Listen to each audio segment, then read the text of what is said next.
If you've been thinking about practicing intermittent fasting or you just started a fasting protocol, this is a must-watch video for you. What's up, Keto Campers? My name is Ben Azadi. I'm a certified functional health practitioner, best-selling author of 3 books, and I'm on a mission to educate 1 billion people on planet Earth. Look, I love intermittent fasting. It's one of the most powerful tools that we have in the health toolbox. Fasting has been around since the dawn of humankind. It's a very powerful tool. Look, a chainsaw is also a powerful tool.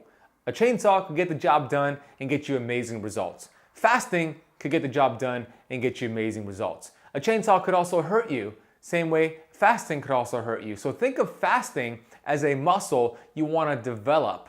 You wouldn't just hop off your couch after being a couch potato for 10 years and go and do a CrossFit WOD. You'd destroy yourself. You wouldn't feel good and you're not going to make it through that workout.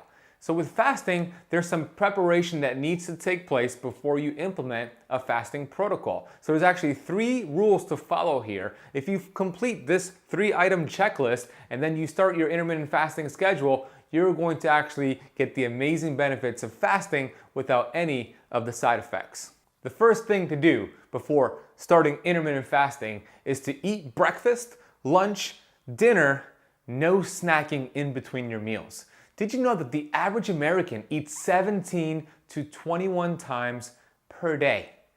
I'm not saying they're sitting down at a table 17 to 21 times per day and eating a full meal, but I'm saying this: they're raising glucose and insulin 17 to 21 times per day.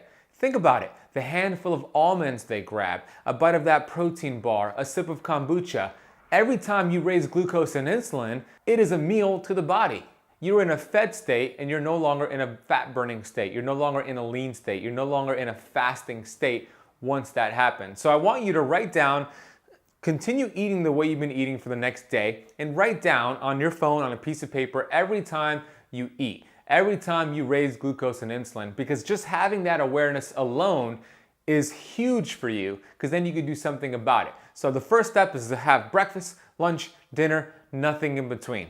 And I know some of you might be thinking, Ben, are you crazy? I'm gonna go hypoglycemic. I can't focus, I can't function without my meat, without my snacks in between meals. Well, that's because you're probably not eating enough protein and fat with your meals, and you're probably not eating until full. So I always tell my clients, eat protein and fat with every single meal, so breakfast, lunch, and dinner, and eat until full. The human body has these innate mechanisms in place that tells you you're full, stop eating. And we want to develop a strong relationship between the mind and the body.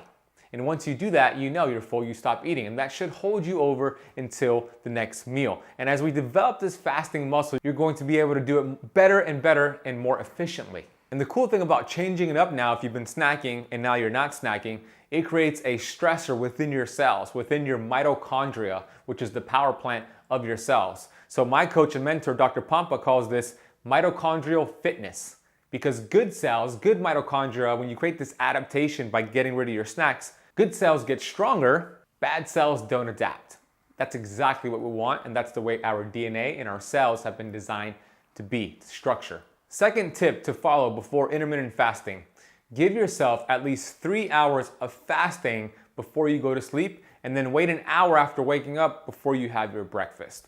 When it comes to weight loss, one of the biggest wrenches in that plan that you could throw is eating too close to bedtime. If you want to hit a weight loss plateau, if you want to gain weight, eat right before bed. If you want to age faster than anybody you know, eat right before bed. Because when your body has to process that food, and even though you're falling asleep, you're not able to get good quality delta sleep.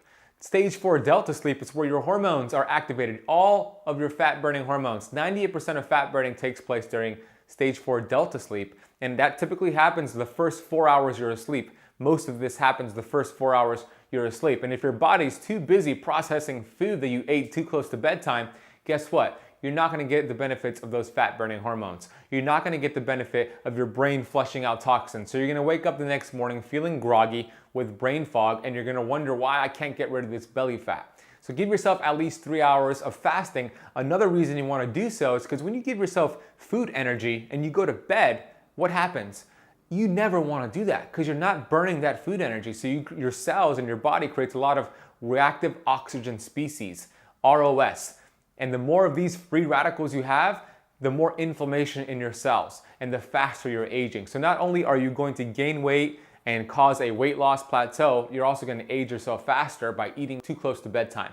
So give yourself at least 3 hours of digestion before bed, and then wait an hour after waking up to have your breakfast. This is preparing you. It's developing that fasting muscle, so when you go into a full fasting schedule, you're gonna feel like a rock star. So a perfect schedule for you here is finish your last meal by 8 p.m. at night, and then you're in bed you're asleep by 11 p.m., and you don't eat anything the next morning until 8 a.m.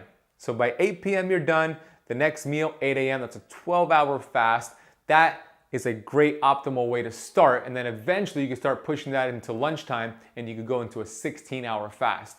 The third tip here to follow before you fast, or if you're starting to fast, follow this tip.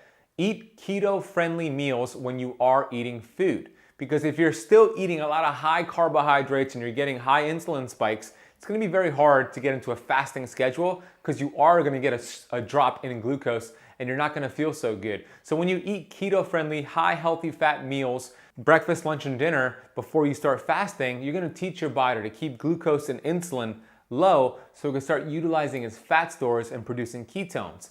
The way I teach fasting is to do keto right beforehand, get keto adapted, get a little bit of this metabolic flexibility, and then you go into fasting and you're already ready to do it. You earn the badge to fast. What we want here is something called metabolic flexibility. We want the ability to burn sugar for fuel, and then as we burn through our sugar reserves, we want the ability to go and tap into our fat stores. Most people, they don't have that metabolic flexibility, and they have all this body fat stored up and they have no access to it because they have never developed that metabolic flexibility. So if you eat more high healthy fats like avocados, 100% grass-fed beef, olive oil, coconut oil, all these amazing healthy fats, and some high quality protein with your meals, and less of the carbohydrates, less of the sugars, that's going to teach your body to utilize fat for fuel. Then you throw on fasting and you're well prepared to do your fasting.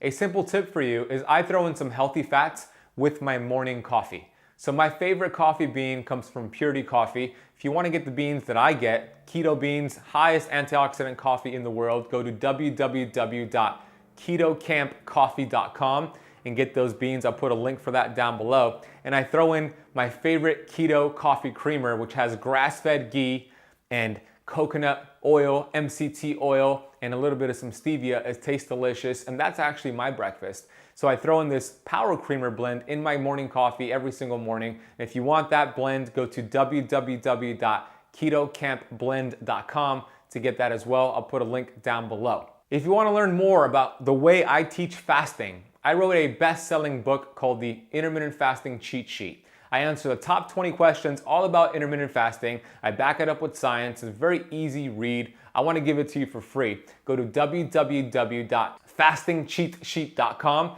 Claim it for free today. Let's get to the YouTube comment of the day. This comes from Queen Dubia. She says, "Thank you for your work. It matters. You are helping me change my life." Wow, Queen, thank you so much. I'm inspired by your comment, and I just want to say thank you for posting that. If you have any questions, if you have any comments, post it down below. Let me know what your biggest takeaway was from this video. I make sure I read and respond every single question and every single comment I respond to on this channel. If you are not subscribed yet to the Keto Kamp YouTube channel, what the heck are you waiting for? Hit the subscribe button. If you like this video, hit the like button and hit the bell as well, because I go live all the time on this channel, and you also get notified when I have a new video. And also, if you're not listening to the Keto Kamp podcast yet, it's available on all podcast platforms. It's a top 20 podcast in the US within the alternative health category. So go listen to the Keto Kamp podcast today. Thank you so much for your time and your attention today. I love spending my part of my day with you. Be great, be grateful, and I'll see you soon.